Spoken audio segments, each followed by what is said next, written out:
And we're live. Welcome, everybody, and thank you for coming in. My name is guys. Joseph. We've got the usual crowd. We've got Adam, Steve, and Costas. Adam, what's new with you? It's a whole bunch of the same, really. But I've got a couple new models on the workshop page. If you haven't checked them out recently, weekdayweekend.net/workshop. A couple new models, including a couple modeled by Joseph himself. So check those out.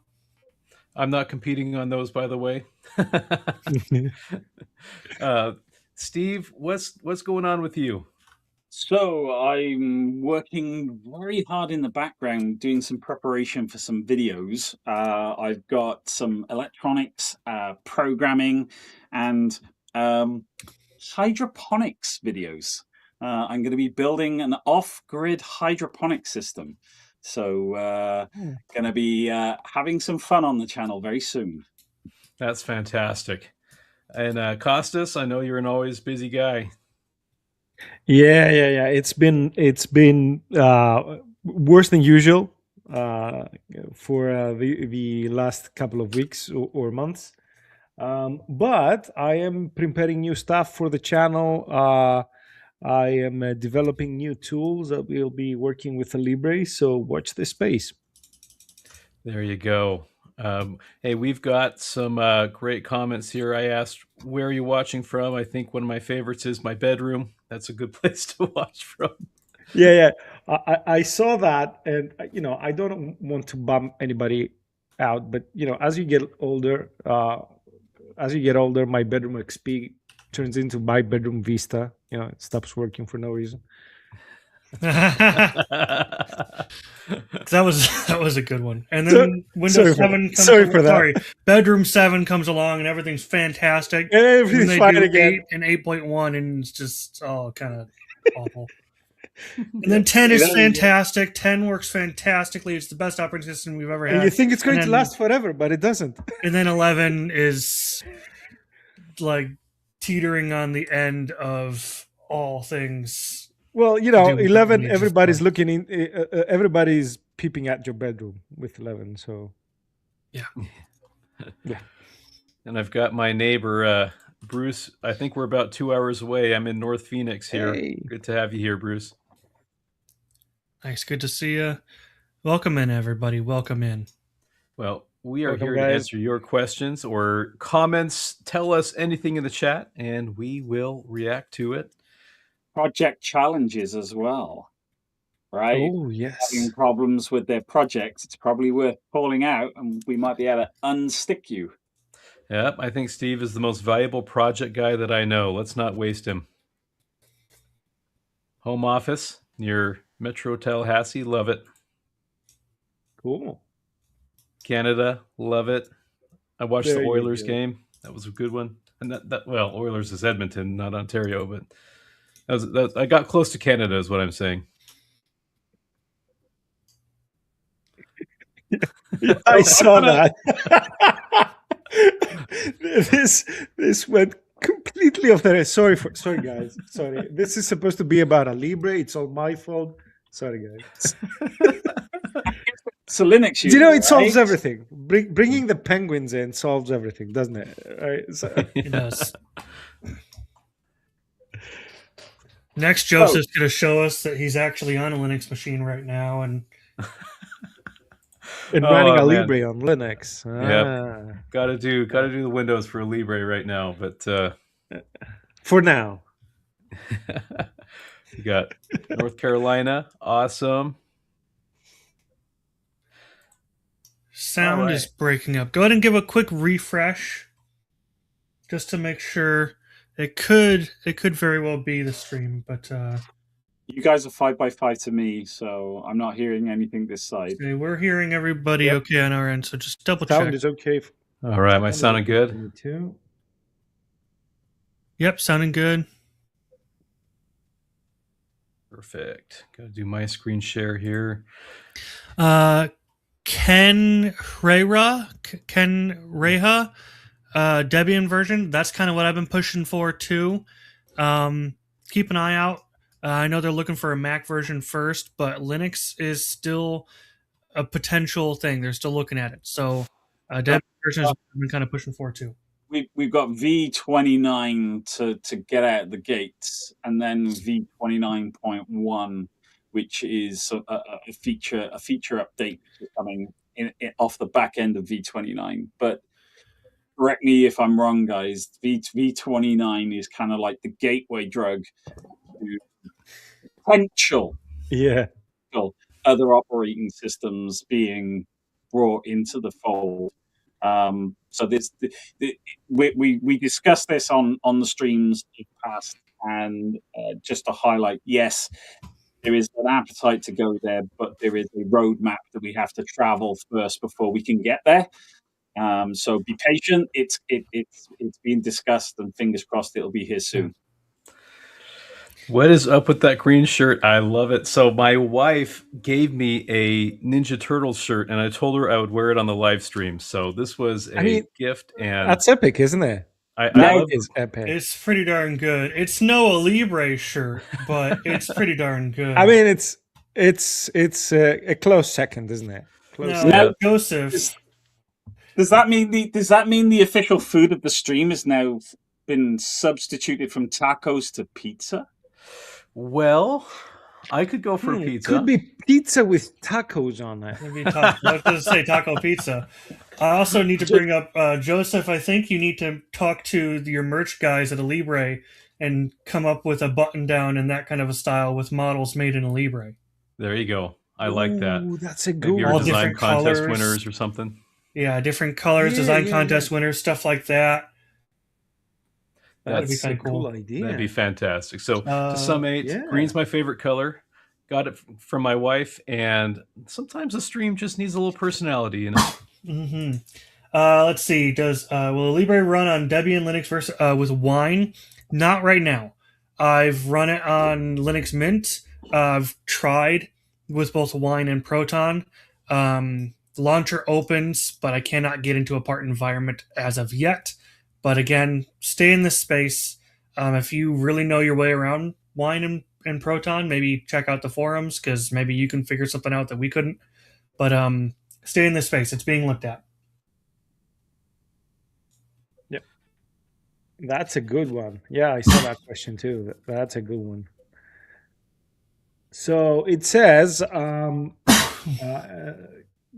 ERSDDS here is asking, how about generating a step file from an AI? I've actually tried that, right? I actually tried to prompt an AI to build me a 50mm cube as a step file. I tried that with Gemini, Copilot. Yeah, those two. Haven't tried with Claude yet, and they just said they can do it. So because it's a very particular standard or whatever. However, if I may just, Steve, hold that thought. He just then continues to ask, then importing the files into Alibre to clean them up. Lots of different ways to do that. The Alibre official channel has a few videos on that. I also have a video on that. Generally speaking, Alibre will import any step file that is not completely mangled up. So if it's output out of an AI, sketchy. Yeah. So I was just going to contribute to that in that I've seen quite a lot of advertisements for applications which claim to be able to take a photograph and turn it into an STL file. Now I've never used them myself, so I can't personally champion how good or bad they are. But if there is an opportunity for it to create a reasonably clean STL file, there is a pipeline where you could convert that to a step file, potentially using FreeCAD, outputting the step file and then bringing that into Alibre. But the only problem with that workflow is that you're going the STL route first, meaning that it's, depending on how complex the model is, it's going to be full of triangles. So if it's a simple geometric shape, that might be easy to clean up. But if it's something complex, then that might be pretty ugly. So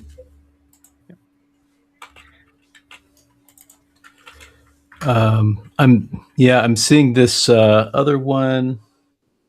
I'd love to have the text and leaders in a note change to the layer color automatically when a note is moved to a new layer. An old habit, but dedicated text layers with assigned colors. That is a great thing to bring up. And if you haven't already, please submit that so that we have that recorded as a requested feature from the home screen. I'll switch over to my screen here. If anyone is unfamiliar, it may be worth going through layers. Layers. Oh, and I hit the wrong one here. So layers are different things that you can have on a drawing. It's way more involved, I think, with 2D CAD like AutoCAD, but these things come in a big deal handy, right? So if I add a new layer, I can name it like invisible, and it's a great way to toggle things. So I can just uncheck that visible, and now if I have, say, a versions table as part of my drawing template, and I don't want it, I can just set the layer to invisible, and it's there if I ever want to bring it back. And I don't know why that text stayed around, actually. But anyway, that's the idea, that you can hide things, you can change the style of lines to make them dashed and dotted, and you can change colors. But as it was pointed out, I think the leaders aren't changing. So please give us a request on that feature. Yep. Yeah. Yep.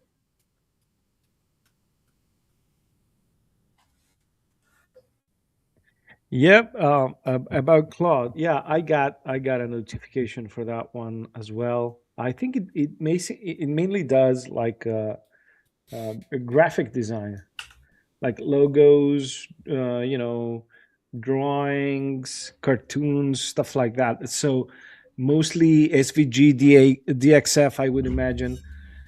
Step files. Actually, you know what the problem with the step file standard is built up to be able to cater to very complex geometries.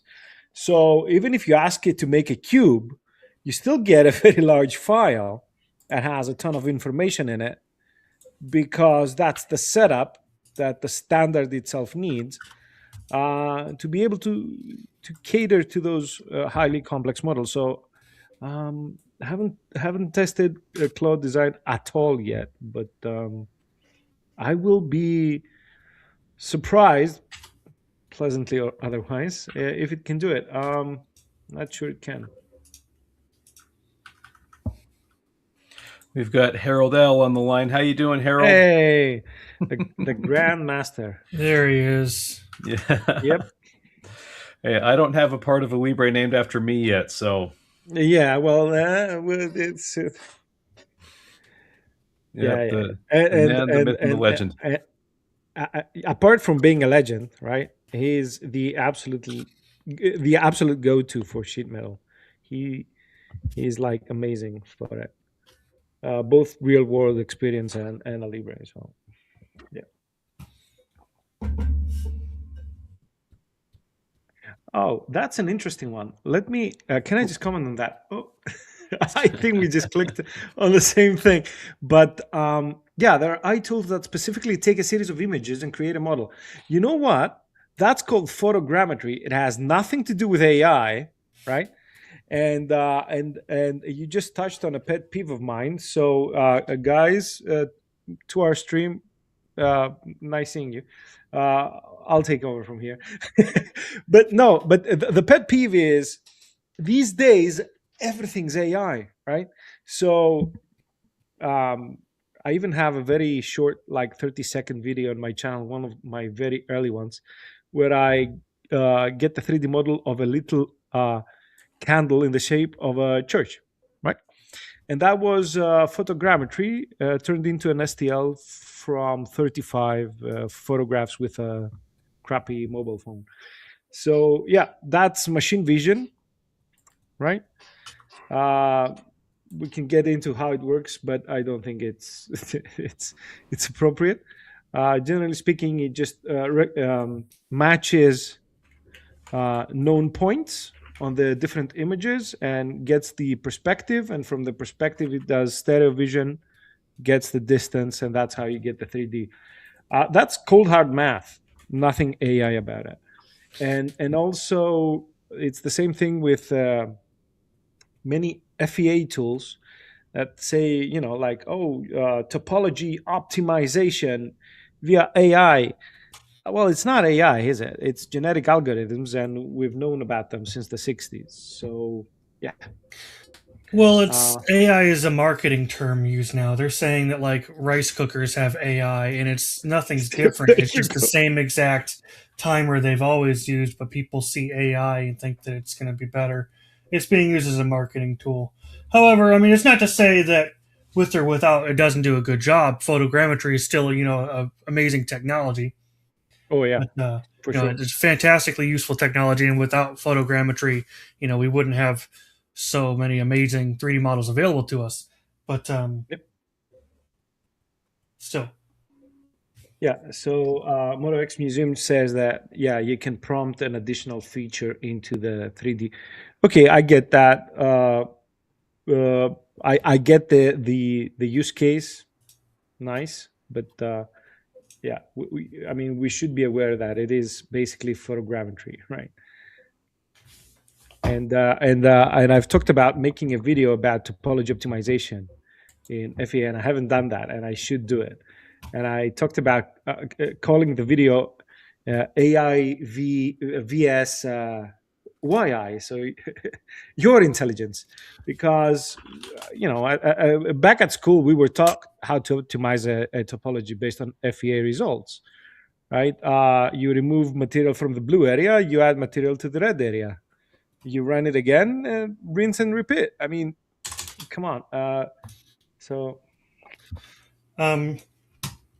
there's this one, Joseph. You want to tab over to my screen here, and I'll give you. There's the answer right there. Okay, here's Adam's screen here. There's the answer. It's trademark. Yeah. I was told we're looking at May, right? Way before Half-Life 2. Yes, Half-Life 3 will definitely take a lot longer than Alibre V29. Yes. Yeah, I think there's a Grand Theft Auto one too. So it'll be out before GTA 6 as well. Yeah, when it comes to getting a date, I have not received a date from development. They are going as fast as they can, and well, to be fair, right? To be fair, we kind of, we got the beta for the V29, and we all started whinging about everything. So. Well, that's true. But in the end, would you rather have them release it early and stuff be broken, or take a little extra time and be just right? So I'd rather wait. Exactly. And this, joking aside, this is not a video game, right? It's a tool to do work with. It's a tool that, for sure, as we all have learned, CAD runs the world. Yep. Like everyone likes to say that such and such runs the world, whether it's one company, one good thing, or another. Who do you think designed everything that those big companies use? Yep. I love this because it's like he's looking at the joke and laughing at it. This is perfect. That's nice. we do have some good news, and that is, if you haven't checked alibre.com/beta, a new beta version just dropped, so you can try some of the newer features on there. That one's nice. Okay. Well, I'm still waiting for the Weldmans. But, I just installed the new beta last night. This guy says I just installed it just now. So that was Harold. Okay, good. Harold. Excited to see what you can make of it. So I literally just installed it while we were setting up for the stream. So cool. Does Alibre have plans to have an AI assistant? I haven't heard of anything, and I don't mean to be mean to anybody, but my take on that is, dear God, I hope not. Please don't. I mean, yeah. You know what? I think... Oh, yeah, go ahead, Joseph. I've heard it been talked about. I have not seen any actionable items on it. Interestingly enough, you have... EasyCam, and they have a full Alibre AI assistant, and they're not even Alibre. So that if you want one, that could actually be a pretty feasible way to get it, perhaps. Sorry, Kostas, go ahead. No, I was just about to say that an AI assistant like many CAD systems are marketing, like draw me this or do me that or whatever, that feature or whatever. Yeah, that's rubbish. I'm not looking forward to it. But you know what would be nice, if we got some AI functionality in the help file. That would be welcome. Help file, that would be interesting. So yeah, help file, that would be interesting. That would be very interesting. That might be a good like place for it. infos on commands, good, best practices or whatnot. That might be. Will Tell fillets me how to do X, that sort of stuff, right? Is that yeah, what you yeah, mean? that sort of stuff. Yeah. Like what command does that, or stuff like that. Instead of going through the help file, just have it go through it. Conversation with the help file. Yeah. Yes, exactly. That's what I mean. I don't know how you have 160 pounds of ribs, but I'm really hungry now. 160 pounds of ribs sounds good. But do you know what that is, right? That's one portion of ribs from the Flintstones. Yes. That's a good one. That's a good one. I like that. I like that. It's the same answer when I ask for a raise. Yeah. Soon trademark. We've got some good ones today. Yep. Well, fillets have G2 curves. I believe that was asked about. Yes. Well, that's been asked about. I don't remember the answer. I think the answer was feature request. Yes. So a big question of, is G2 curvature going to come to Alibre? Now, if you didn't watch the live stream where we go through V29, the new user interface of like the V29 specific live stream, there was some news about that. And so maybe I can't spill the beans too early, but maybe I can give you this look. Yeah. Gotcha. Here, I better do it with the screen on. No beans were spilled in the making of this look. Yeah, so keep an eye out. Yeah, there's going to be some changes very likely coming in that direction. Yep. However, can I just say G2 curvature and G3 curvature, right, is something that's really specific and has really limited use cases, right? For example, a 90-degree corner, right? And you just tell it 5 millimeter fillet. It will not have any difference visually or mathematically between a G1 and a G2 fillet, right? If it's just two flat surfaces at 90 degrees and so on and so forth. So it kind of depends. G2 and G3 curvature is, the higher up you get there, I think there's no CAD system that does more than G3. That's basically aesthetic design, right? Organic shapes, surfaces, and stuff like that.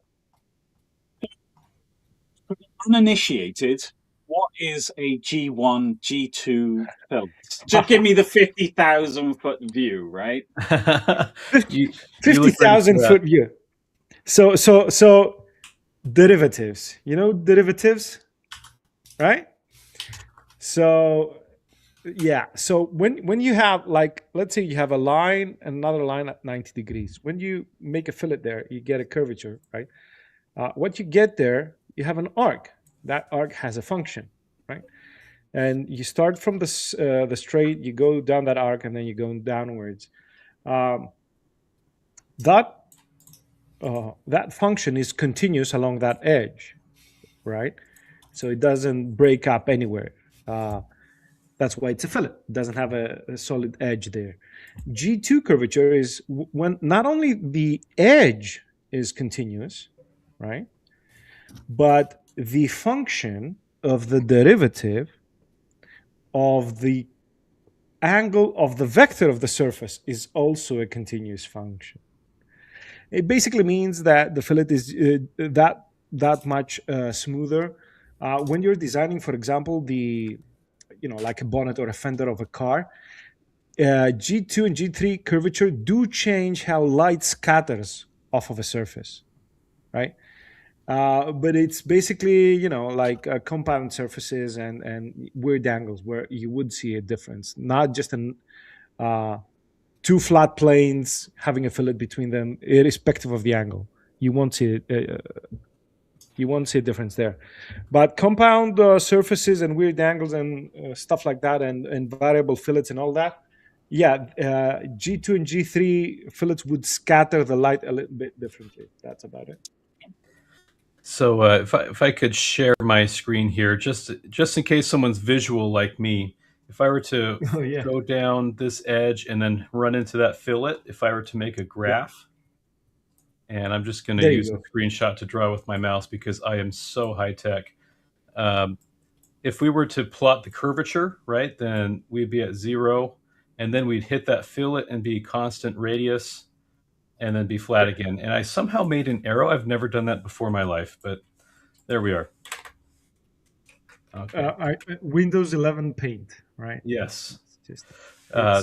So that's what that chart would look like, right? Straight, constant radius, straight. But a G1, it would have smooth curvature, if that makes sense. So if you took the derivative, you'd still have a smooth curve. And then a G2 is, if you take the derivative of that, that would be smooth. And the derivative is then still a continuous function. Yep, that's the idea.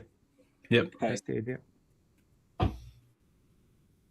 So yeah, it's really cool when you are getting into surfacing, and I think that is going to be some big talk here. Cool. And it's really cool to have that in your CAD system if you absolutely need it. But I've been working professionally for 14 years, designing mainly industrial machinery and some consumer parts, and I've never needed it. I've never, not being able to do what I need to do without it. So you should add Relief Maker to Alibre Pro. That's an interesting suggestion. That'd be an interesting. Actually, that's not a bad idea. Yeah, considered. Yeah, maybe we can look into it. A help file would be what I would like to see. Yep. Yeah, be a reference to look things up fast. Help.alibre.com is. I don't think I've ever had problems finding what I needed on there, but. There's always room for improvement, right? There's always room for improvement. So if you have ideas how to make things better, I would love to see links embedded in the help file to some of your amazing videos, Joseph, or little tiny quick 60-second snippets of how to do some things. That's actually very true. That might be really helpful as well. Suggestion. Got it. I'd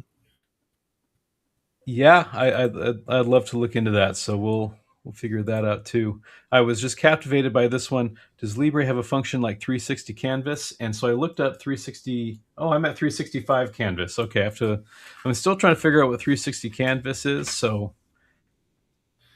let me know if there's any specific function within 360 canvas that you're looking for. Oh, is it maybe Fusion 360? Does Fusion 360 have like a canvas tool? No, not the only canvas. The only canvas reference. The only canvas reference that I'm aware of in Fusion. So let us know give us a little bit more detail on that. Raven HCA. So we'll see if we can help you out. However, what Alibre does have is, if you go into the View tab, you have a turntable. I don't know if it's called gyroscope, basically, which is really cool. If you see it work, it's a really nice. It's a really nice thing to look at, right? Yeah. The other thing, it might be that Fusion 360 is a canvas that lets you trace an image. So we do have image tracing if that's what you're after. I can show that if there's interest. If you're looking for image tracing, actually, Steve just did a fantastic video that has a lot of that in it. Yes. Anything you want to say about that, Steve? Yeah. I think we covered it in one of the previous live streams. Can you guys hear me? Can't hear you, bud. Oh, no. You might have to refresh too. I'll bring you back in. In the meantime, while he does that, how to model an eccentric cone. Concentric cones are easy, eccentric cones much more difficult. Maybe I'm missing something. Yes, I think eccentric cones are the top and the bottom are out of alignment. So just bringing Steve on here. Yeah, it looks like it. Okay. Can you hear me? Yes, loud and clear. Yep, can hear you. Awesome. So yeah, I was actually going to say about the tracing function in Fusion.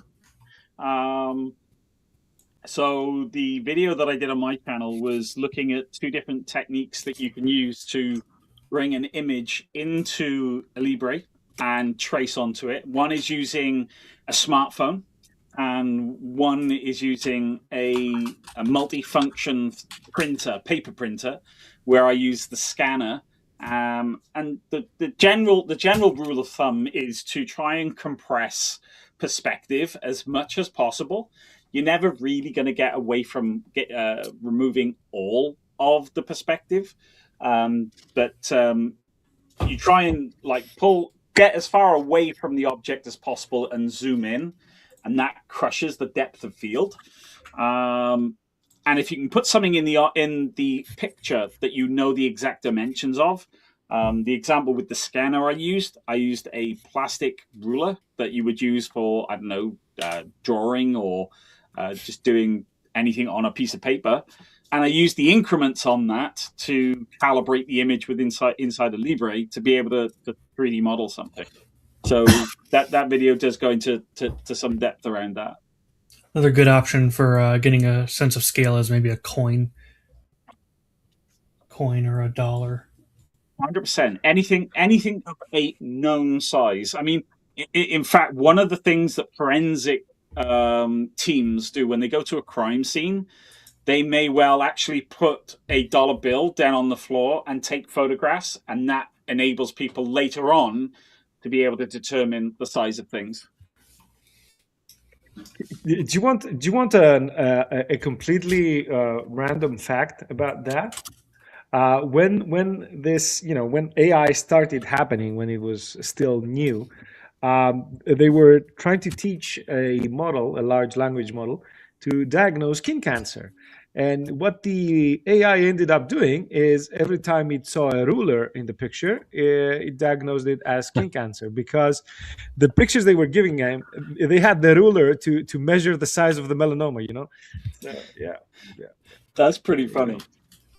Oh man! Not for the people that got misdiagnosed with. No. But for the AI being stupid, I think, yes. Sorry for that. So I don't think they were. I don't think they were relying entirely on the AI. I'd like to think,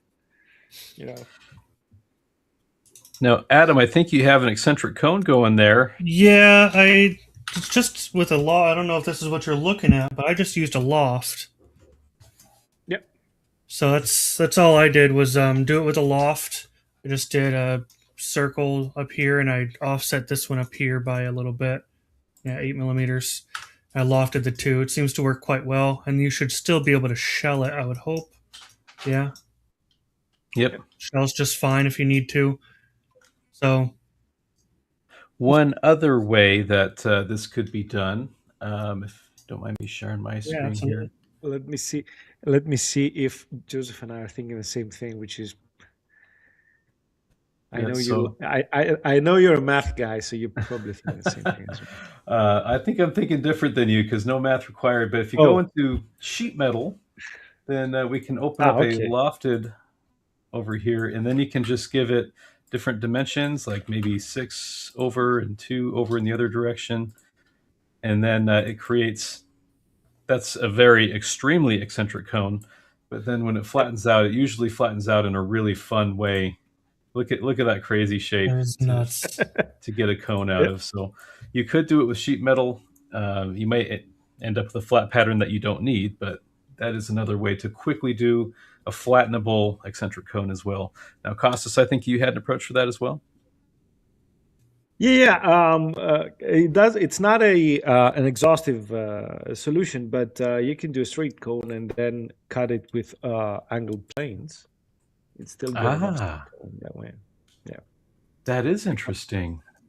because that's just how math work. Yeah. Interesting. Okay. If anyone heard that, I think my daughter wants to be a part of our stream here. There you go. Hey, hello. That's so cool. Let's see. Regarding welds, how can I model a stitch weld without having to model and insert each stitch? That is a great question. I'm going to say modeled welds. I talked to one of the developers, and that is on the list for our weldments Oh, is coming it? up. Yeah. Oh, that's some cool news, actually. Yes. So inserting welds into the model and having all that in there. I don't know if I want my daughter actually taking up the scene here, but Yeah, just in case. YouTube tends to get a little Because- interesting with kids on the stream. yeah. Yep. No, it's Plus, gonna be people fun would not and pay any interesting, attention so- to us anymore, so that Exactly. would be counterproductive. Another way you could potentially do it, although as I'm saying it, it's not going to work. Unless it's spot welds, you want to do like along a path, you could do a path pattern. But generally speaking, stuff like that, you just annotate it in the drawing, right? Yeah. Which already has all of the capabilities of annotating a stitch weld. The length, the distance between stitches, all of that is available to do in the drawing environment. So, yeah. So here's a question on that, because that sounds like more of a note to a manufacturer than something that actually needs to be physically modeled, unless there's clearance concerns or considerations. So at what point do you stop actually modeling something versus putting a note in a file that we've mentioned here for a manufacturer to know that that is a particular operation? Is there a set of best practices or guidelines around how far down that rabbit hole you go? I guess it would depend on what manufacturing process you're looking at. Yeah, especially like what you said, Steve. Testing for clearance, you can get adjust the concavity on the weld spec with what symbol you use and everything. So if I'm worried about clearance, I'm probably just going to model in a fillet or a chamfer to simulate the space that would take up as a shorthand. But and even exactly what Joseph said, and I would even do it as a different part inside the assembly, because if you're welding two different parts together. You're not welding on the edge of a single part, right? You're welding two different parts together. So if I was looking for that, or even overall weight for that matter, I would just model it in. However, having said that, stitch welds are busy to model, so there's that. But generally, I'll give you an example, Steve. Back when I was in school and I started doing mechanical design, the way we designed gears was with 3 different concentric circles. That's how we designed gears: root diameter, outer diameter, and pitch diameter. That's it. And you told everybody, hey, this is a gear. So it depends, right? Last week, got my drive shaft to turn in an assembly. Problem was improper assembly constraints. Thanks. Good to hear it's all working, man. Excellent. Yeah, we're glad to hear that. I was going to pull up a model for that and everything, so I'm glad you got it worked out, because I Center of gravity says, sorry, but Sovis just says center of gravity. That's a valid reason to do it. Yeah. Yes, that is a good point. Especially for thin gauge material, thin gauge sheet metal material. They might shift the center of gravity. That is a valid reason to do it. Is there a way to increase the position of Alibre's mass calculation beyond 6 and manually multiply the volume with the density to satisfy my challenge requirements? I've done all of my mass calculation in Alibre. So I'm not... What part are you having? I'm assuming you mean mine, Adam's challenge requirements. I'm assuming you're talking about week to week and workshop. I guess, unless there's another Adam's challenge I'm not aware of.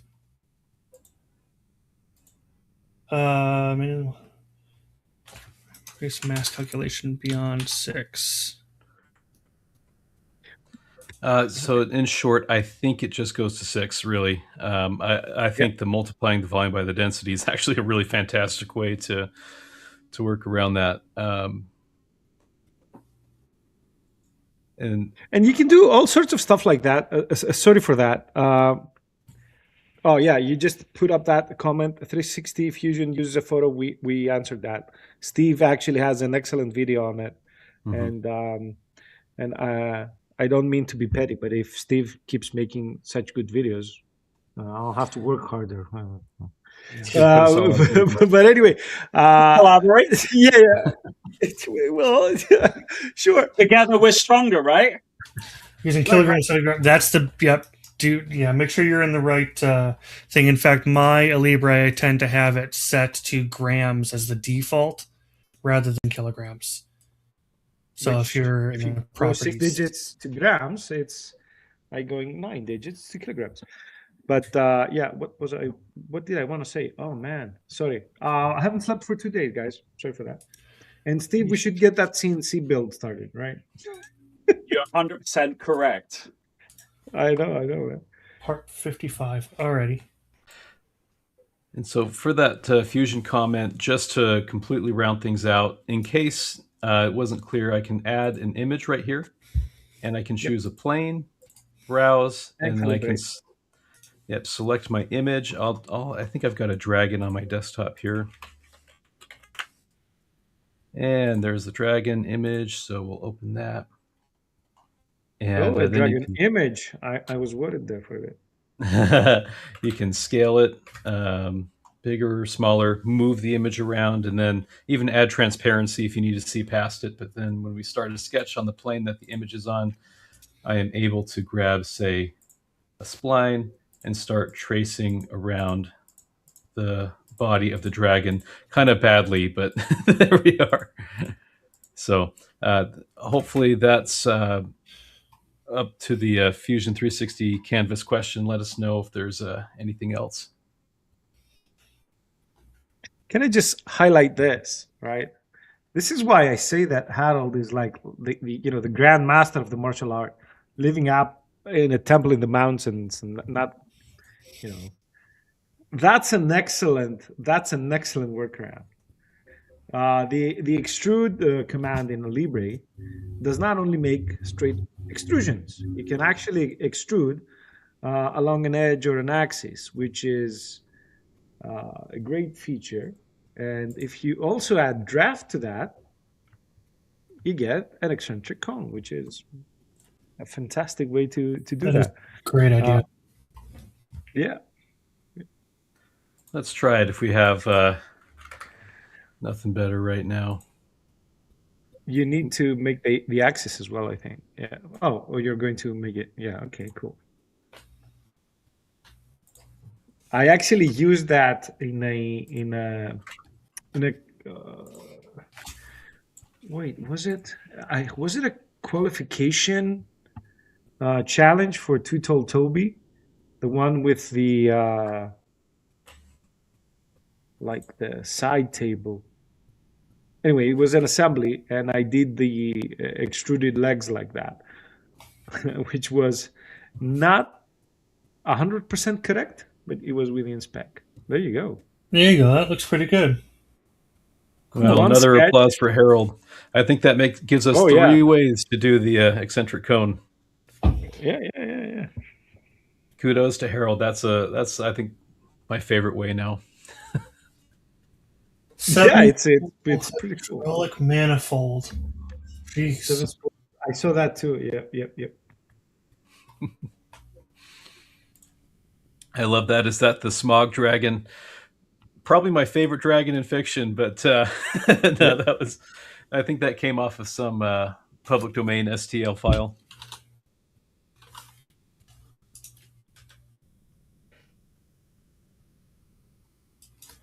Probably have to go with Haku from Spirited Away, but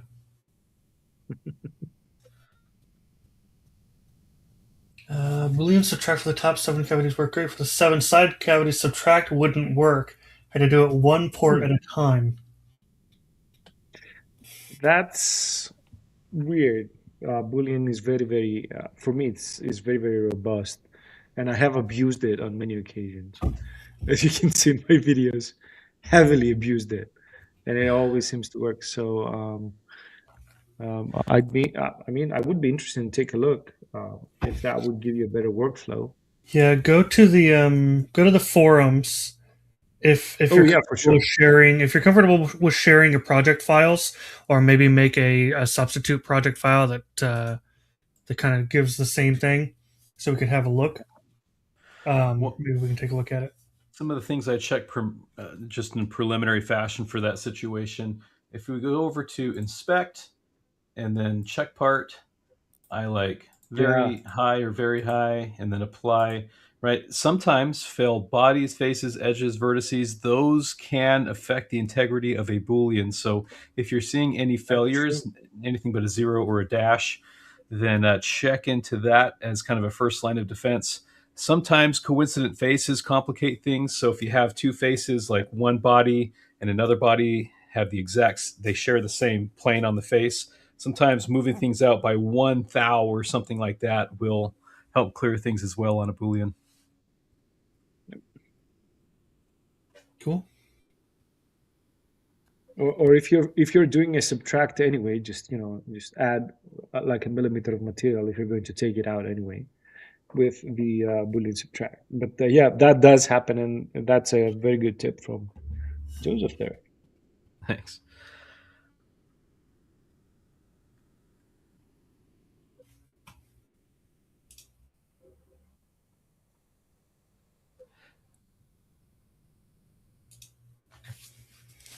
Now, Steve, I think you had something about some quick fire questions, right? Yeah. So how about these questions to the panel? So I'm going to be attending Maker Central, which is a convention, Birmingham NEC, and that's happening on the weekend of the 16th and 17th of May. And I'm going to be going around not only asking some of the makers that are all over the world that are attending this site, but I'm also going to be looking at the traders and asking them these questions. So it's a quick fire question, and there are 4 questions, and you've got to tell me essentially as quickly as possible, right? So the first one is, what skill do you wish you had learned sooner? Oh, CAD. It doesn't have to be CAD. It can be. It doesn't have to be CAD. It can be anything in terms of making. What skill do you wish you had learned sooner? Me, honestly, Proton. Yeah, PCB. PCB. I also want. I'd also say CNC skills if CAD doesn't count. Yeah. Okay. I'd go with CAD or Python. CAD or Python. Oh, Python's a good one. Python's a good one, yeah. Mine is patience. Because patience. because I go headlong into a project, and I'm like 5 hours or 10 hours into 3D printing and think, I could have done that so much quicker if I did it this way. Yeah, screw that. I want it done now. Fast. Yeah. Yes. Gotta do it. Want it done now. All the things. So question number 2.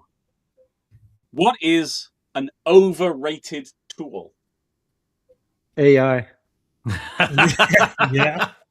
He didn't even blink, did he? Not even a flinch. Out of the gates. There you go. OmniCube, welcome to the stream. Appreciate you being here, man. Yeah. Yep. Overrated tool. Not OmniCube. OmniCube is not overrated. No. No, but AI is, isn't it? I mean, I've used it quite a bit as a glorified Google search, and it's amazing for that. It saved me, quite some time. But I wouldn't hand off any major design decision to it. And clients of mine have tried to do that, and with varying degrees of failure, no success.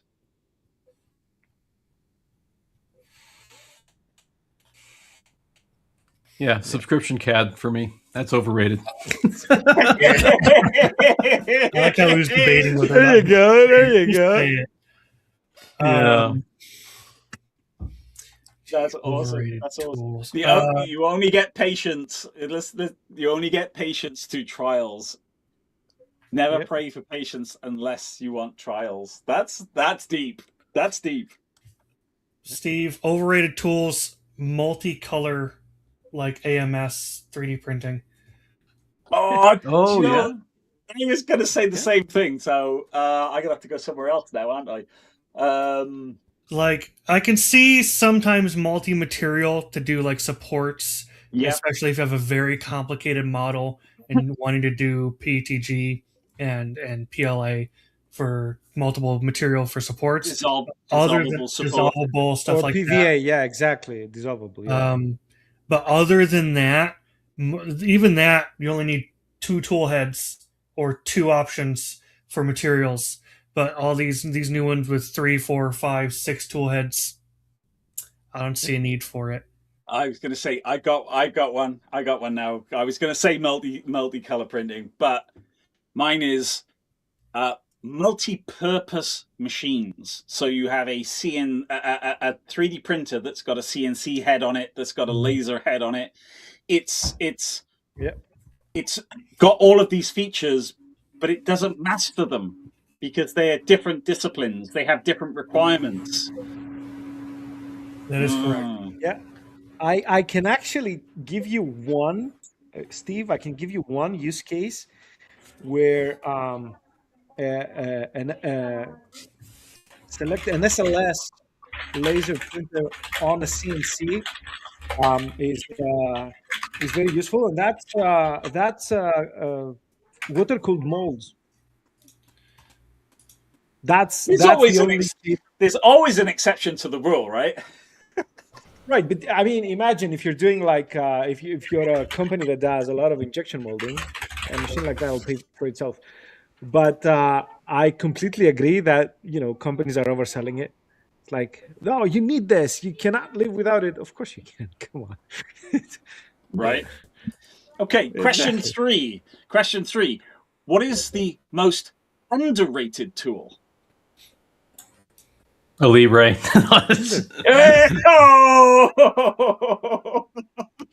I'm going to stop being biased here. We'll put that on hold Okay, for 1 second. There's an I'll tell actual you what. question here. Anyone to report bugs? If you're on V29 beta, there's a little sad face right on the launcher. If you're on any other version, on the Explore tab, there's the Help button, which then also has a Contact Support button. Should I share your screen on that, Adam? Exactly. Sure.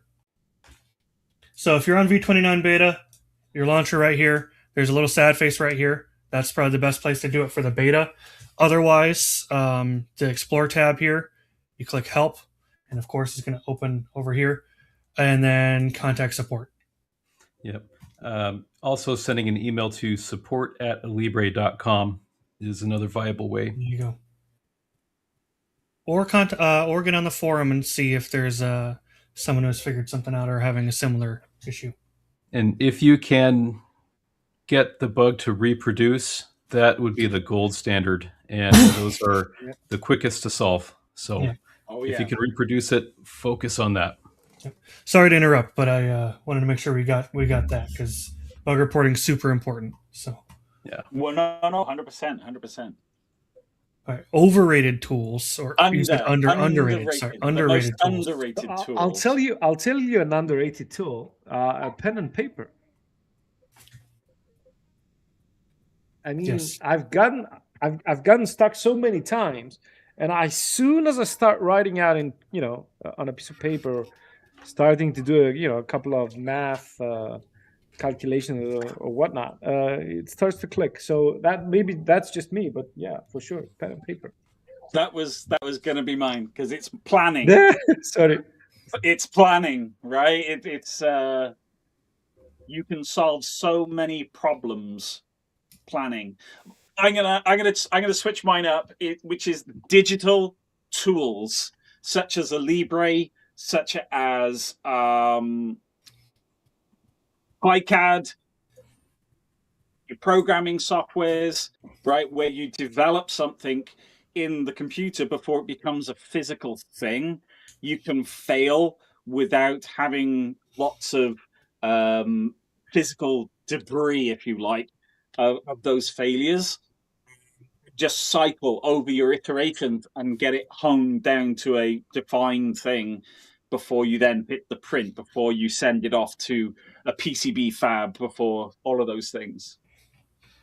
I think if I'm going to be more serious, for me, it would be a digital caliper or a dial caliper and radius gauges. Between those two things, the number of things I was able to 3D print and have it fit the first time without mistakes. I don't know if anybody emphasizes those measurement tools enough, but they have saved me time and time again. Joseph did a little bit of self promo there, so I'm going to as well. Weekday Weekend Workshop and practice parts, practice models, not just my own, but I mean, if you go to your local library, and I know it's kind of probably a ghost town nowadays, go to your local library and find old books on mechanical motion and designs like that, and the relationship between different parts and different assemblies and stuff like that is so interesting to see. There's so many different ways to design, like hinges and clasps and locking mechanisms and things like that, and you'll get new ideas from 100-year-old publications that you'll look at something and go, that's what I need for my project. So any kind of practice models or example models like that are super underrated. This is an interesting one. Skills I wish I had learned earlier: PLC programming in C++ for automation and motion control and robotics. So this guy does automation projects from the ground up, uses Alibre for mechanical and manufacturing drawings, and then PLCs and motion control electronics for machine control, which is pretty cool. So, are we ready for the final question? Oh, yeah. Okay. The final question is, what's your favorite cheese? Munster. Probably Swiss or mozzarella. Probably mozzarella. I don't know if Costas is that step away, so I'm not sure if you can has heard the question. Mine is whatever's on my taco. I love it.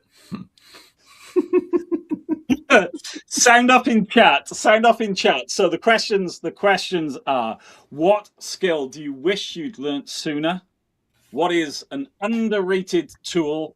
What is an overrated tool? And what's your favorite cheese? Because that's the all-important one, right? I'm going to have that last one's just a confusion, right? It's just hey, what? Just I'm going to steal those interrupt. For Murph. I'll have to steal those. Oh, 100%. So when I'm live streaming, I will be wandering around asking random people those quick fire questions. So that's on the 16th and 17th of May. We got Swiss cheese, nice. Again, it reminds me of that Monty Python sketch, the cheese shop. Diplomacy. Is that the skill they wish they learned sooner? That's the cheese. That's the favorite kind of cheese. Many a marriage has been saved.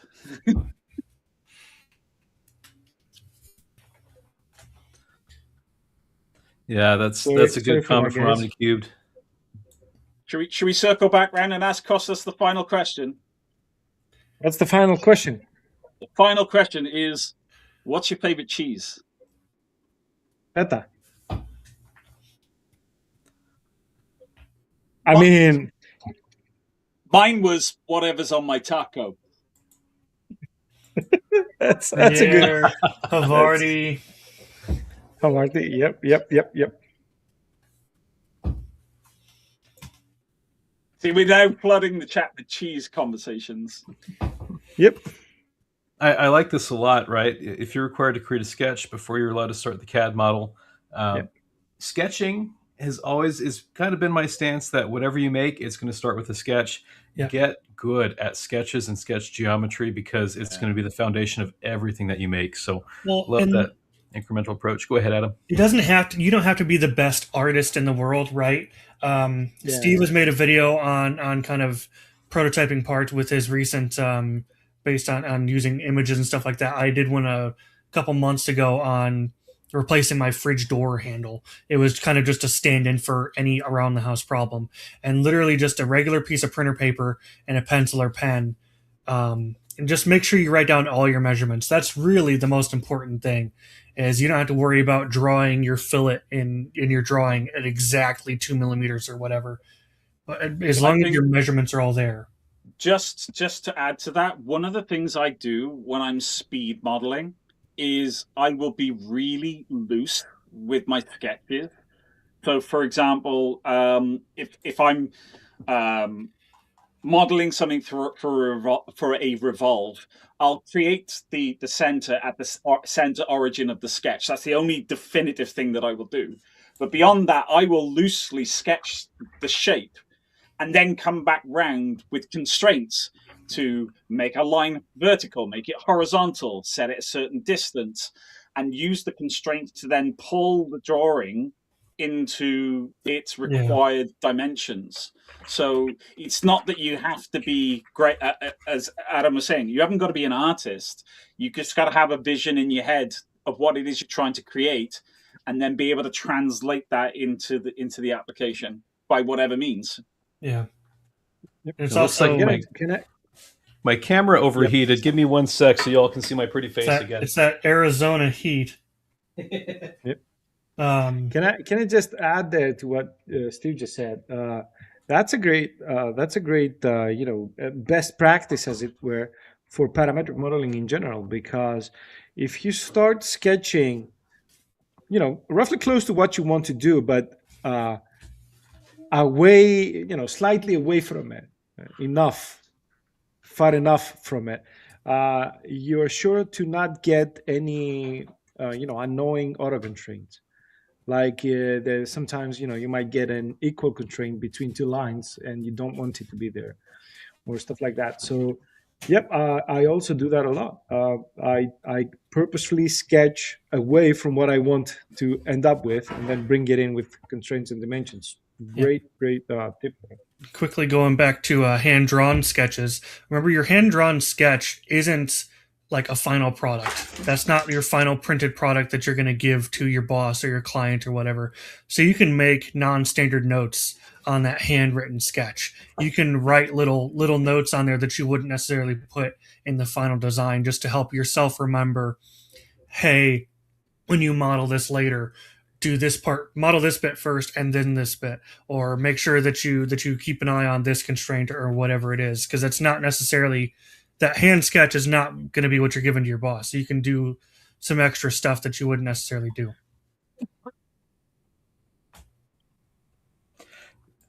This is such an interesting one. What I once found within the stack of old sheets of paper that we used for sketches, the signed resignation of my coworker. That sounds like some tea. Oh, Oof. Yep. Oof. Yep. I like this. Does Alibre have a companion of sample parts and shapes, sort of like a grab CAD source? So there are some samples. I'll actually pull it up on my screen. This is one that I really like. I'm going to copy that and put this in the chat. So those files, the Alibre files where you get the hierarchy tree of how the object was created, or is it the step file? What do you actually get with these files? You should get a tree. I'd be surprised if you didn't, but I can't say I've actually downloaded these to try it out. So maybe I'll try it live and see what happens. Yeah, there you go. What can And go then wrong with that? we are looking at getting the parts library as well, right? That's going to be a thing here. Yes, that's right. So we also have on the Alibre forum, there's resources, and people upload all kinds of things like metric countersunk screws and DIN and human model articulated. I think Costas is familiar with that one. Yep. With that I little bet. story. I still want to know what's going to None of the happen with rocker. that rocker. What's gonna happen with none of the rocker? Well, I mean, we need we need a character arc for her. Maybe a Yeah. spin-off, you know. And yeah. We'll see. So for those who don't know, Costas put out a video and actually put on a little show with some of the resources in here, and we all are very curious with knowing. I didn't know what. Yeah, I didn't know what to do. It's an ergonomic human model, right? It can move, so you can test your parts against how large they are or whatever. And I didn't know what to do with it, right? So I did a bit of a stop motion story with none of the rocker. Yeah. Yeah. Another thing that we have is if I open up a new assembly here, or That's a good question. You highlighted there. Yes, we have the Alibre toolbox, and we can insert all these off-the-shelf parts. In the newer versions of Alibre, this is getting rapidly filled with a bunch of new parts: E-clips, C-channel, angle iron, all kinds of off-the-shelf parts. So these also are things that you can just insert on the fly as kind of sample parts. I think it's worth saying until that's up there, another good resource is the McMaster Car library. If you go into the, especially if you're US based and you're actually purchasing from McMaster Car, you can actually go in and select the item that you have purchased and find the 3D CAD file and bring that down as a step so you can bring it directly into your CAD program. That's really, really helpful. Yes. And can I just give a tip when using McMaster Car parts? So they come in, and the file name is the McMaster serial number, right? Which is not very useful when you're looking at it, 2 months later. So they come in as a step. When you're saving it, just go ahead and just give it a meaningful file name, right? Like I don't know, like hex socket M6 by 1 bolt or something, right? I love that. Because if you open that assembly after a while, you won't remember what's what. Future, you will thank you for that. That is my. I tell you what, I'm going to use that as my underrated tool. Underrated tool. Well, I'll tell you, Steve. You know how I know it? Past me is cursing me for it. Right? So the real pro move is to also have the serial number either in the file name or in a text file also in that folder so that you can also go and purchase that part from McMaster. You know where it gets stuck, Adam? It gets stuck as the serial number in the part properties. They also put it there. Gotcha. So you change the file name, but you still get still get the serial part. I mean, I can't buy from because they're not here in the UK. But I still use the library. I think you can. Can you really? I think that might be a discussion for I'm not sure because I'm not sure what was the let's say status of that project and the spending on it. But I have had parts shipped to me to Greece from McMaster Car. Ah, interesting. I mean, we may need to talk. You pay. Yeah, well, indeed. I'll tell you what, though, McMaster is not the cheapest one, right? But still. Joseph, I'm assuming this one's for you, but if this is not for Joseph, then let us know. And this is something that I could be doing as well. Are the files used for video tutorials available anywhere? There's some complex geometry in some of those. I'd love to learn how they were made. Yeah, so let me post a link here. So some of them are available here.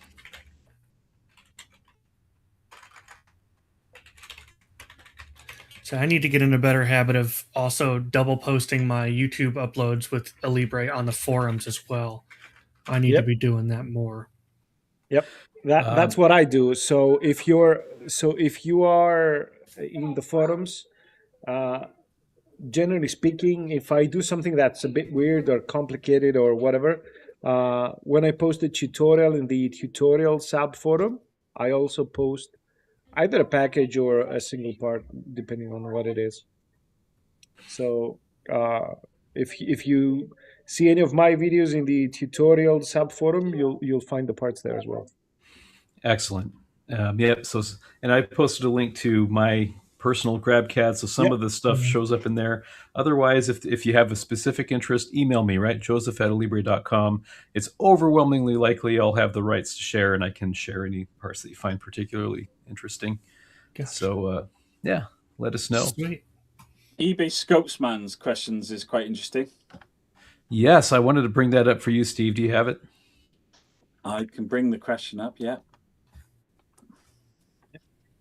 Is there a setting that I can make that will automatically implement the F5 command when I exit a sketch? I can't tell you how many times I've got going to make a change to a model and forget this.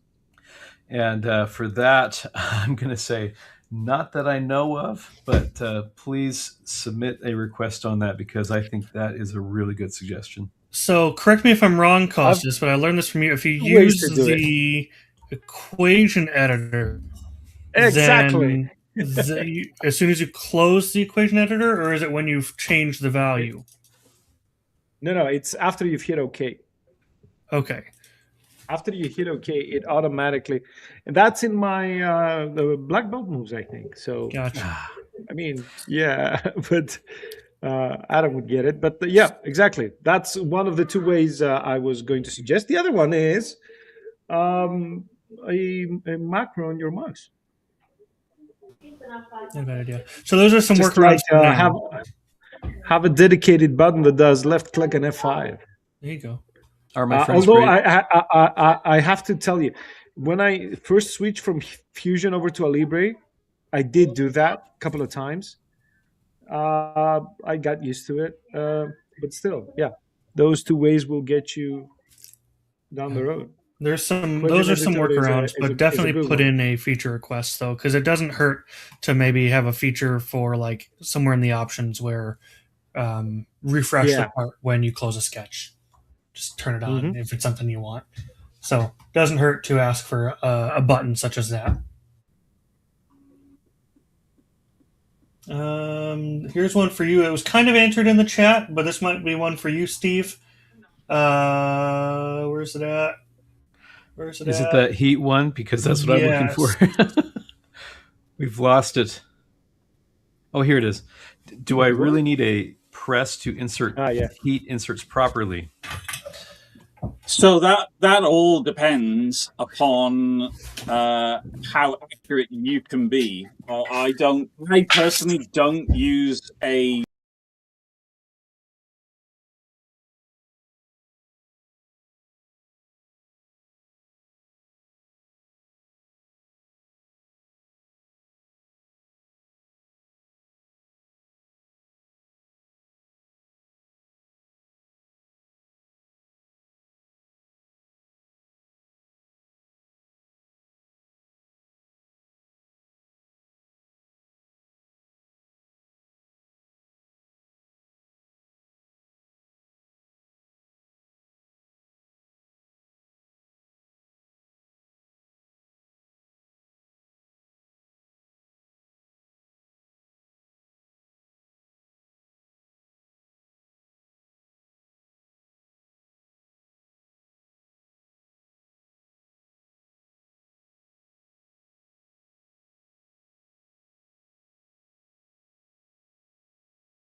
Yep, we're coming back. We're coming back. All right, I think we're back. Maybe. I think we're back. Yes. Are we? Hello. If we are back, guys, just tell us something. I see us on the live view. Yep. So we're back. Hey, there we are. Oh, better hide this.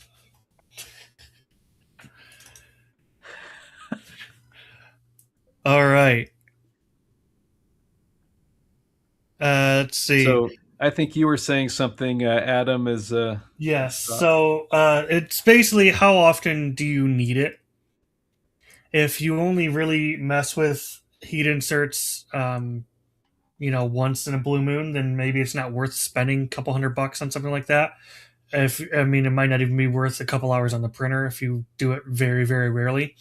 Yeah. On the flip side, if you do it all the time, and it seems like every single model you're looking at making or printing or anything like that is wanting an insert, then it might be worth spending a little bit of money or designing something or printing something for it.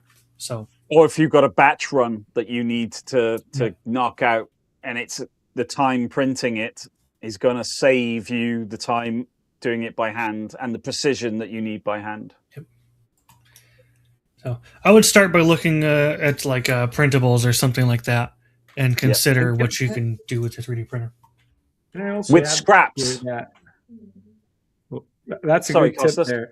But can I just add that if you want threads in a 3D printed part, an insert is not the only way to do it, right? Correct. You can design like a hexagonal space and you put a nut there as you're printing, or you can design a straight slot and you put the nut in from the side, and it's just waiting there for you over the hole. You've got threads. You can also just model them. Oh, you can also model them. I was thinking about like tiny threads like M2, M3s, and that. Yeah, that's a little too small. But I mean, like, yeah, sometimes you can still get away with small ones. This is UNC 1/4 by 20. This works just fine. I literally just printed this right before the stream. Then this works just fine. This isn't teensy tiny, but that's tripod size, tripod screw size, quarter inch, teensy tiny.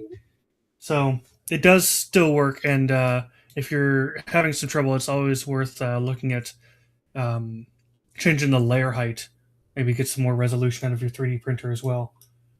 I did see a video by another content creator. Now, it's either made with layers or it was Maker's Muse.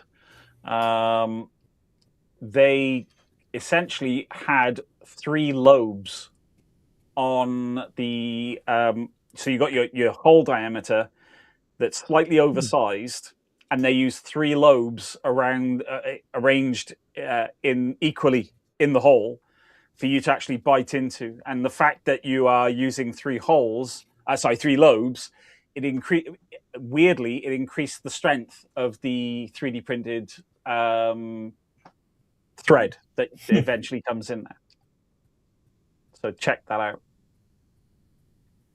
That's pretty cool. Harold was saying that you could actually try it out at Maker World, which is a cool concept.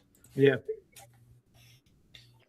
How do you model something that has a pause in the print? So how do I model it, or how do we add the pause? I would say my instinct was to go to the slicer and show where you can add a pause, but because it all kind of depends. But in the slicer, I open up Orca Slicer here. It's pretty simple. And of course, I don't have a model prepared for me. Hang on. Let's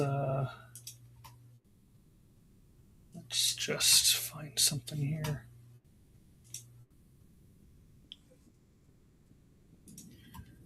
This is a good comment too. Minimum 3 threads to hold full bolt loading. Totally agree. My personal rule is 4 to 5, and yeah, that's a good rule to go by.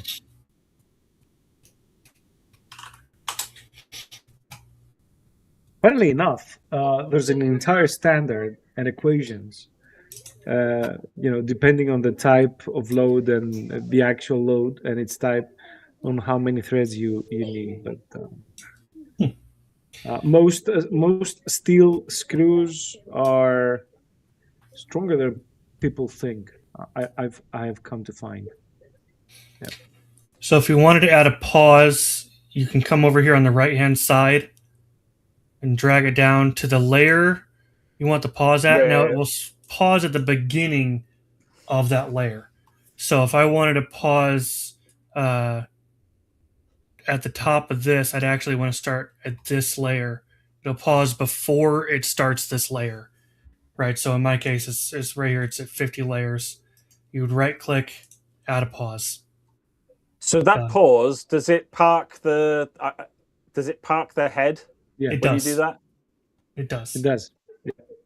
And So it will wait for user so input. essentially the pause is effectively the same as a filament change. Correct. Just it doesn't do the Yeah, yeah. retract. Correct. Which Yes. it then lets you also do a manual filament change if you want to, which I have done. I should say with my Bamboo Lab P1P, it has no problem with me doing a filament change and then resuming the print. I don't know about other printers and how that would interfere with their firmware and all that. But on my P1P, has no problem doing a pause, then running the filament change procedure with the printer's own UI, and then resuming the print. It has no problem. So, yeah, that's how you would do it. Now, as far as modeling goes, I would just keep in mind your layer height, and go from there. Yeah, that's a good tip. Yeah. Have an integer of layers at the point where you want to pause. That's a good tip, actually.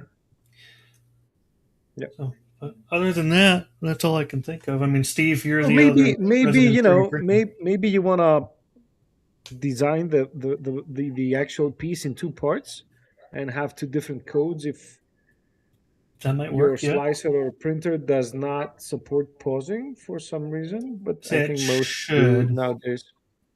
Yeah. People overuse thread inserts. Totally agree. Plastic screws are Yep. underrated. It just depends on what your use case is, Steve. That might be something that's to answer that underrated or overrated question there. Threaded inserts. Yeah, for sure. That answered it. Good. I'm very glad that answered the question. Another shameless plug. Yet another modular storage system on printables. There you go. There you go.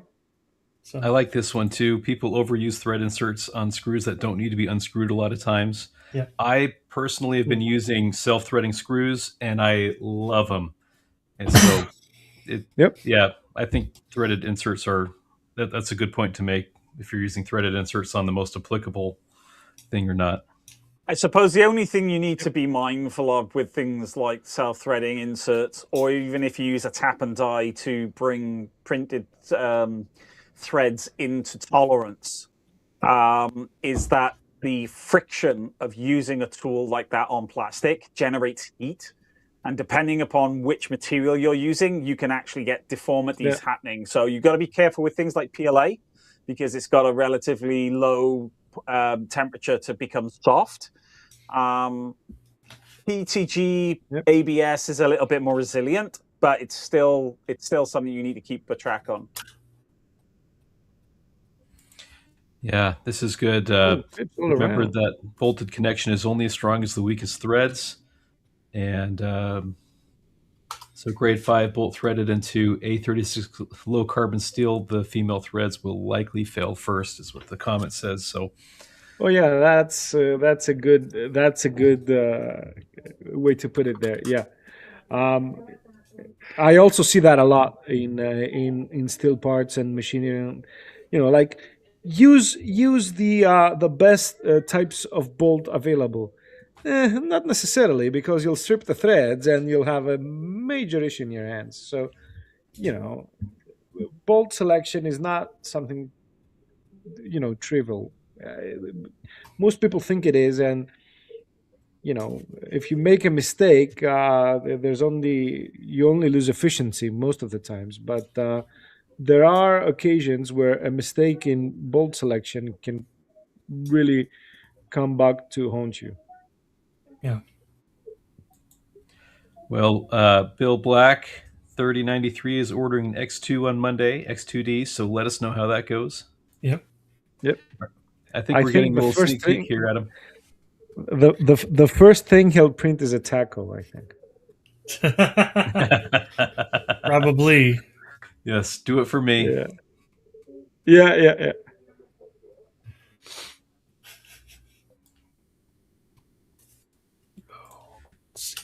This is looking good, Adam. Oh, thank you.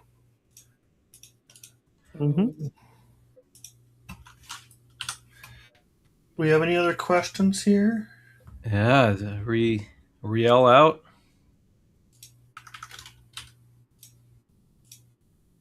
Anybody else have any questions or concerns? Yeah. This is pretty cool. Slant pod.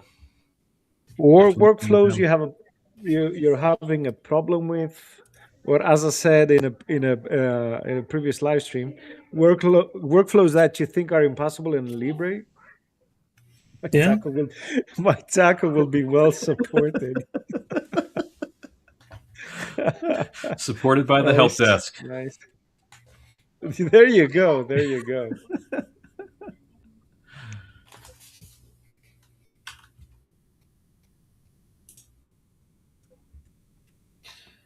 Nah, it's not a Venturi device. I could see it. I could totally see that. Your favorite CAD function? Yeah, well, it's a straight cylinder. Favorite CAD function? Oh, this is a great good one. In fact, I've got multiple. Yeah. Shell but is what is a cool. CAD function? I think delete face would probably, or remove face would probably be mine. Well, yeah, we knew that for you. Oh, wait. So favorite is not the one you use most often. Favorite as in the one you like the best. I'd have to say Boolean. Okay. That's a good anything Boolean. I would have to say patterning, either circular pattern or rectangular patterning, to allow you to sketch one piece of geometry and then be able to repeat it through your model and have quite complex things from something very simple. I'll give you a +1 to that. I'll give you a +1 to that. Making a circular pattern to pattern things in a rectangular space. Yes. And I've got a video on that. Four corners? Yeah. Yep. Hey, see an eBay scope, not man. Square. I said the rectangular, not square, right? Yeah, I saw that. When things start appearing in different places. Masterclass. Yeah. I'm gonna have to go. Oh, you can do all sorts of stuff. You can do all sorts of stuff with the proper math. You can do amazing stuff with circular patterns and path patterns, for that matter. You know what? There was going to eat up some time again. There was a two-Toby model in one of the competitions I took part, right? And it was a rectangular body, and it had extrusions in the middle of each of the four sides, right? So you couldn't do a rectangular pattern. You couldn't do a circular pattern. So what I did is I did the extrusion in the middle of one of the bodies, sketched an ellipse, and did a path pattern. And it worked perfectly. And I actually use that quite a bit now, right? So if you have a rectangle and you want to pattern in the same location, roughly, in the same percentage distance of each edge, you just do an ellipse and you path pattern, which is a really cool trick, actually. Interesting. Okay, that's black belt moves number 3. You'll see that in a video in a couple of years. Super. Couple of years. Yeah. The other one for me would be like things like mirroring. So whether that's mirroring in the sketch or mirroring in the body. So if one of the things I started doing when I first doing 3D printing was making props from video games.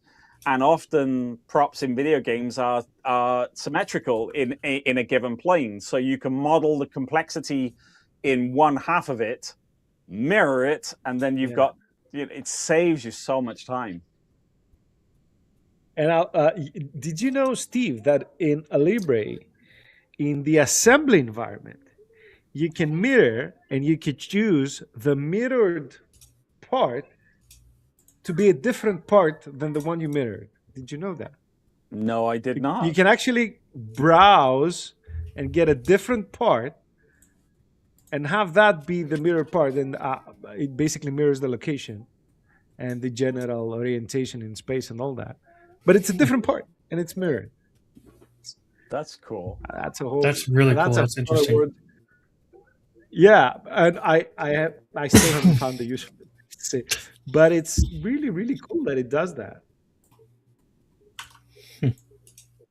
Adam, do you have a favorite? See, I think we can tell I like circular patterns. Shell is also a close second. I do love shelling things. We can do a lot with it. Although I guess technically, I think it would be very out of character for me to say anything other than modeled threads. Yeah, that's a cool function. That's something that cool, yeah. very. It depends, because like it's becoming much more popular now that 3D printing is a thing. And, 5 years ago, if you wanted modeled threads, it was good luck, sorry, do it yourself.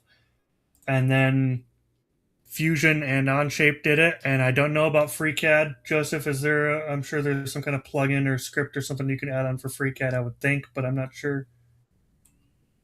Yeah, I think so. So FreeCAD does have a good fasteners workbench that has a lot of really pro-grade fasteners that just spontaneously makes. So, and Alibre came up with a fantastic threads tool for internal and external threads, which is fantastic. Sorry, Kostas, about your luck with your video, but Yeah, some people are still on older versions of Alibre, so they're gonna have to use yours. Some people are still on older versions, yeah. But it was my most popular video. But you know what? Let's look at it this way, right? I mean, Alibre saw that people were interested, and it gave them the tool, because at the end of the day,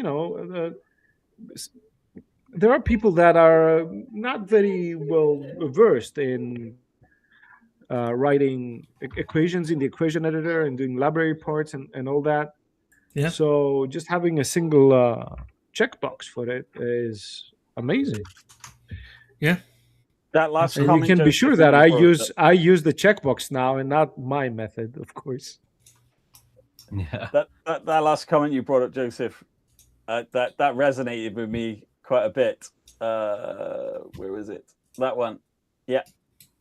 About the started off with a computer with 1 megabyte of RAM, MS-DOS, AutoCAD. Most of the models are generated to have the smallest file size. Old habits die hard. I'll have to say that I think a modern version of that is keeping your operation tree as small as possible and as elegant as possible. When I started way back using Fusion, I open up some of my early models, and the timeline is like you got to scroll like for days, and there's like yellow boxes appearing, red boxes appeering, and it's just like, man, right? I'm getting nightmares nightmares just you mentioning it, Steve. PTSD, right?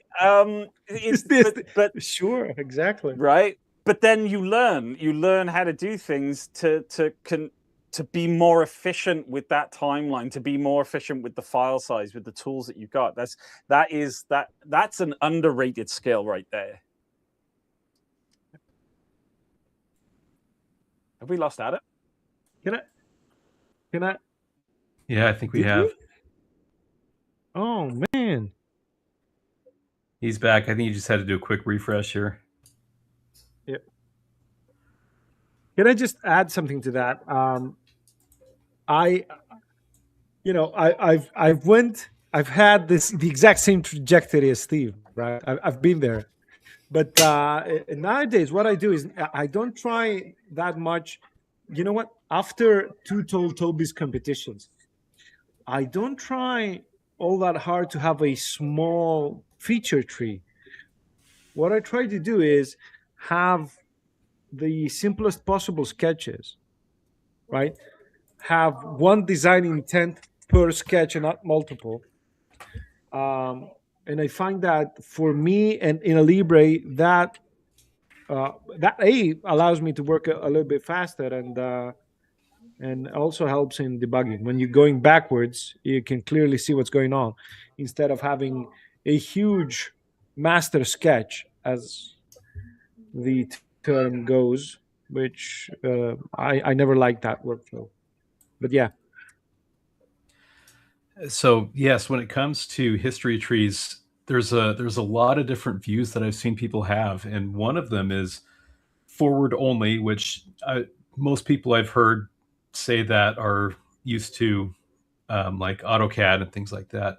I've also heard that you can use some direct editing to speed up your current process at the cost of having a more complicated tree.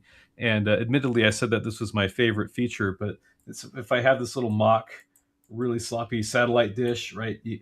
One of my favorites is remove face, because I can not only just change the geometry, I can defeature something completely instantly. I can remove this face and turn this into a sphere. It's really, really powerful. We need to swap to your screen there, I think. Oh my gosh. Yeah. Well, I had it on my screen in the scene, so let's switch to the scene here. Okay. Yes, I've got this terrible sloppy satellite dish, but if I just hit remove face, I can change the geometry of that. I can defeature the needle in the middle instantly. I can make that into a sphere. It's really powerful. And sometimes if you thicken a surface and you have an artifact from that thickened surface that there's just no way to get rid of, you can fix that sometimes with removing face, or get rid of other artifacts from things.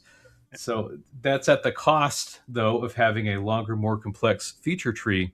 And if you think, oh, I have to remove this feature, but when I go back in the tree and it breaks 50 things, I can spend the time to fix all those 50 things if it's worth it, or I can do a quick remove face and keep moving on. So it's kind of in conflict, because I love what Steve is saying, that it's academically perfect to optimize the tree, and sometimes I got to be pragmatic if I don't want to spend all day. So sometimes you just need stuff to work, though. Yeah. At the end of the day, 100%. It's like you're the engineer and you get to make these choices of what's best for your thing going forward. But I think in a perfect world, I would take Steve's approach every day.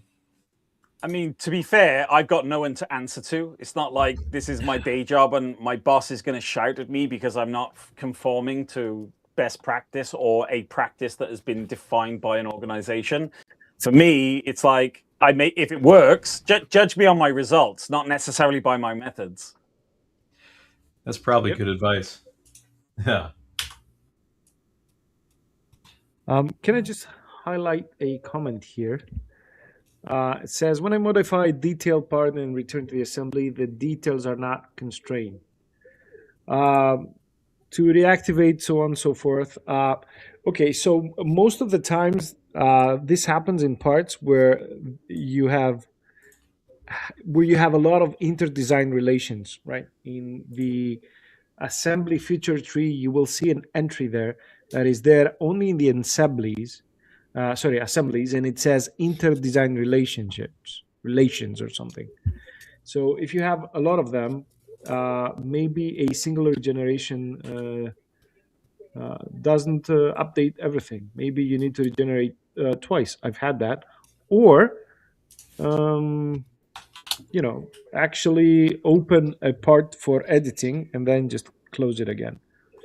Especially if you've projected stuff into a sketch off of another part in the assembly. But generally speaking, that's the main culprit. They're heavily relying on inter-design relations. And while they're great and they offer amazing workflows and capabilities, Joseph has an amazing video on that with that office chair. It's almost magic watching it. But then my advice would be, try and avoid it if you don't really need it, right? don't add inter-design relations just as the easy way out. That's it. That's all. I think I know the one that you're talking about, Costa, so I can stick that into the with the back plate for that office chair. That was I'll stick that in the chat if you'd like to see it here. Yeah, perfect example of how to use, of how you can get design intent from unconstrained sketches. Even that was a good one. Yeah, there is a question that I really like. This can you add custom threads that can be modeled? I'll switch to my screen here, and yes, and I actually have some. So if I activate my whole tool, and then I click on something to add some threads here, it's thinking a lot because I have these as modeled already.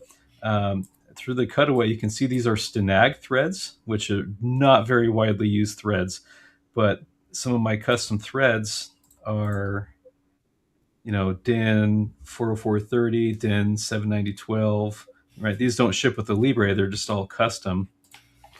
And some of them look really interesting. So how do we get there? Well, we would go to File, System Options, and then we'll say Data Folders, and then you can copy that path there and open up the path, and then you'll have a little spreadsheet at your path, right? This is what my path looks like. And you open up Alibre threads.xlsx, and you just add a new tab. And you can even, it's recommended that you use the template. I have to enable editing here. By the way, guys, when you're modifying stuff like this, probably a good idea to back up the old one, the existing Alibre one, just in case. Yes, and that's another good point. If you do mess anything up catastrophically, under options for data folders, you can say restore default thread file, and that will also get you back to defaults. Good to know that exists, because I did not know. Very useful. Very, very useful, actually. Yeah, now somewhere in here there's probably an example, but you also can right-click on something that's close to the custom thread that you want. You can say, where is it? Yeah, move or copy. Yeah, select the one that you want to, click on create a copy, and then as long as you give it a unique name, and then a unique order right there. So you just find your highest number amongst the sheets and increment it up by 1. And then on some versions of Alibre, you need to have unique designations. So if you cover all that, then whatever you add for your major diameter, pitch diameter, minor diameter, and all of that will be reflected in the model. This is a Whitworth thread, so it has arcs at the top and bottom. You can make that a unified thread that has flat crests and roots. So kind of the world is your oyster on that. And then the A value and B values, you can see more about those on help at alibre.com. But those determine what the nominal thread mathematically computes to. If you don't care about nominal threads, then you can just put in production data in here and it will make those threads. So I have got a bunch of custom threads that I often go to, as you've seen, and that is how you can create those custom threads. I love that question because it's something that I've done a lot with. GOST threads, right? If you like really rare threads. Yep. Or JIS. Yes. Yep. I don't have any here, but definitely those. You can make those. So let us know if that answers your question. I love thread questions. Those are a lot of fun.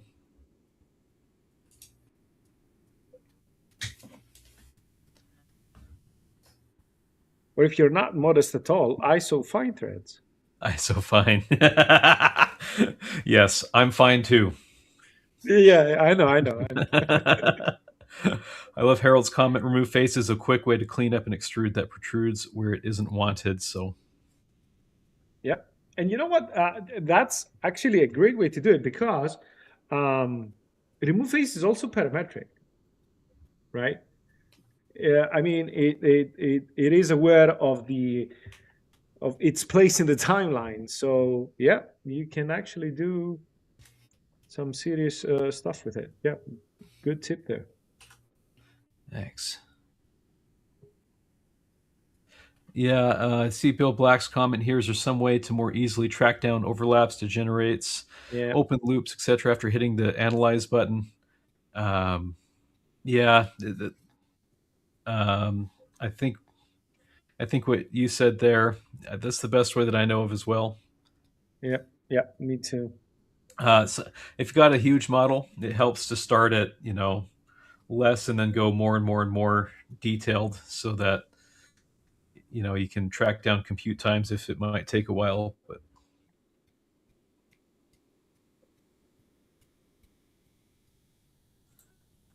help on parts with no help on parts with no inter-design relationships. True. That's our previous topic, I think. Yeah. I don't actually understand what tag means there. No help on parts with. Is that referencing a previous statement?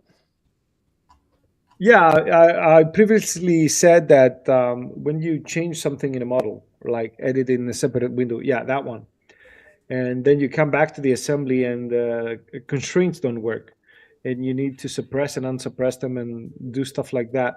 That's in most cases, that's some inter-design relationships that are playing up, and I just said that try and avoid them if you don't need them, right? And sometimes you do need them. A lot of times you do need them.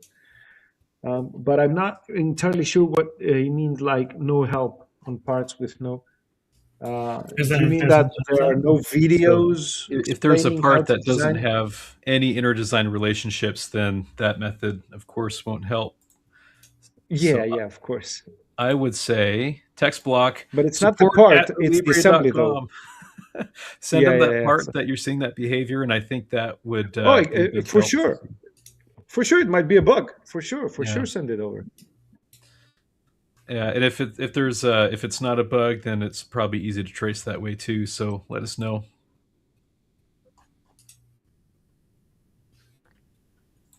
Yep. Hey, happy to help. Thank you so much for asking. You know what? Tag, if you have access to the forum, just make a thread there and package the assembly and put it up there. Yeah, I'd love to see that too. And yep, and I'm sure you will get a solution. Yeah, I think we've got the best If forum in you the can world. share it, that is definitely best forum in the world.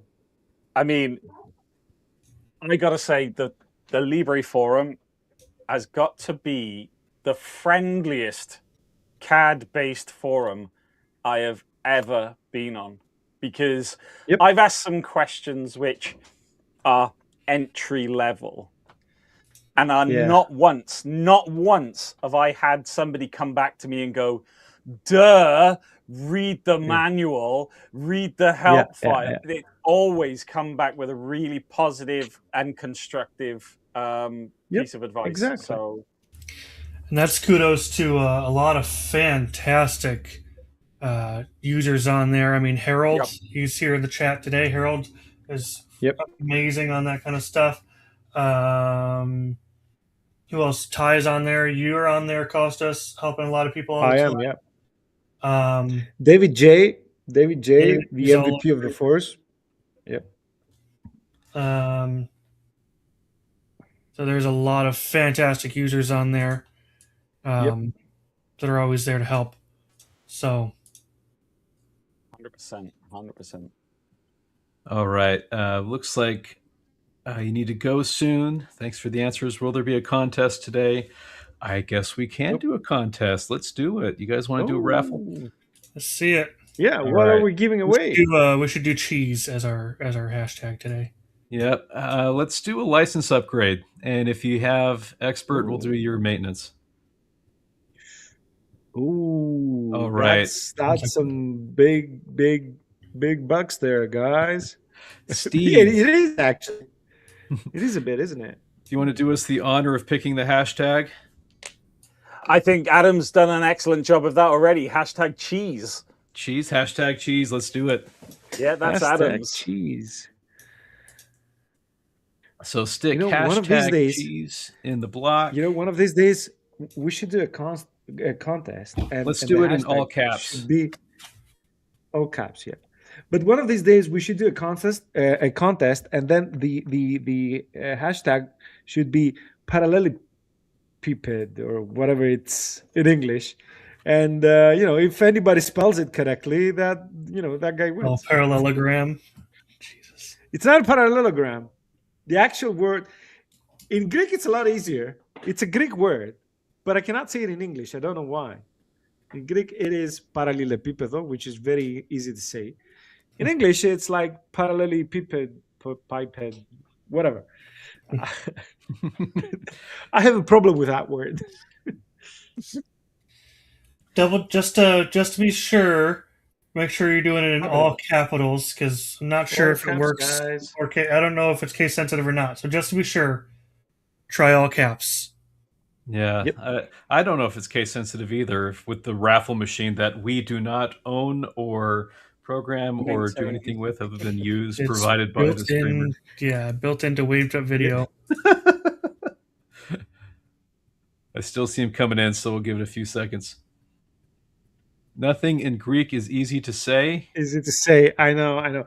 You know the expression that's that sounds Greek to me, or that's all Greek to me, Greek to whatever. me, yeah. Yeah. As you can imagine, we don't have that expression in Greek, so we say that sounds like Chinese to me. So we delegate, right? We say it's them. Queso sensitive. I gotta hide the text block so that shows. That's pretty good. I like that. I'm telling you, these live streams make me hungry, man. Hey, that's easy to say in Greek. Hey, Opa. There you go. all right. I think we've got all the cheese that we're gonna get. So let's do this raffle Yeah. here. RL Todd feature request. Sorry, not to. Here we go. Andrew Andrew Jeff, Jeff, 2791. 791. Congratulations. Andrew Jeff, excellent. Let's hit some media here.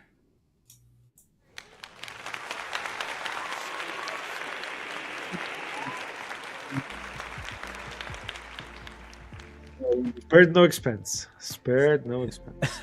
Send an email to joseph@alibre.com and we'll get you that prize. Congratulations, man. If you did not win this Congrats. time, remember we do tend to, most live streams, they do tend to do this giveaway. Not all the time, but most of them. So make sure you try next time. Just doesn't hurt. Because you're all in all, your chances are pretty good. So There you go. I see I like this comment. Oh, I got to get rid of my text block again. I'm telling you, things over other things. So as I move my cursor over the tree, the model area affected is highlighted. It'd be nice to see the same function when running the cursor over each edge or face within a fillet. That's awesome. Send us a suggestion from your home screen, and I'd love to have that on file. There's Andrew Jeff. You're very welcome, Andrew. Can't wait to hear from you. And send me an Congrats, email. We'll mate. get that worked out for you. And that's the reason you stick around to the end of the stream, right? Yeah, Yep. stick around. You clearly stuck with us through that big freeze, so we're grateful for all of you. Yep. And that's why we do that. Oh, I shouldn't have said that. Oh. Thank you. no, that big freeze is not up. That gives us a good reason. You're gonna make everyone think that it is now. Yeah. All right, guys. I think that's probably it for us today. We are grateful for you. Thanks for joining, and we will see you all in the next one.